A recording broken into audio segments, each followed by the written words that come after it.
नेतृत्व आपल्या राज्यातून गेलं याचं दुःख अख्ख्या महाराष्ट्राला झालं आहे.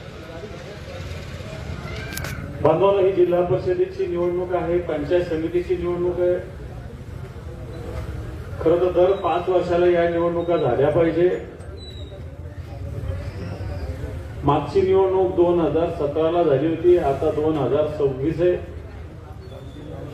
म्हणजे 9 वर्ष पूर्ण या निवडणुकीला झालेले आहेत.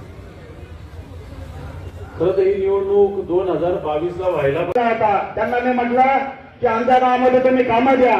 ते म्हटले नाही, वरून निधीच येत नाही. अरे निधी येत नाही, तुम्हाला तिथे जावं लागेल. तिथे तुम्ही सभागृहामध्ये विचारा जिल्हा परिषदच्या. ते जिल्हा परिषद मेंबरला न ओळखता ते दुसऱ्याच माणसाला ओळखत होते. याच्यावरून तुम्ही समजून घ्यायचं तिथे कोण जात होतं आणि कोण नव्हतं. त्यांच्या सभागृहामध्ये कधी जाणं नाही, तिथं काही मागणी करायची गरज नाही. तिथं सभागृहामध्ये आपल्याला त्यांचे दारे फिरवावे लागतात. आणि त्या ठिकाणी डिपार्टमेंटमध्ये काम करत असताना पीडब्ल्यूडी असेल, जनसंधारण असेल, झडपी असेल, या ठिकाणी आपल्याला त्या हेडची सुद्धा माहिती पाहिजे.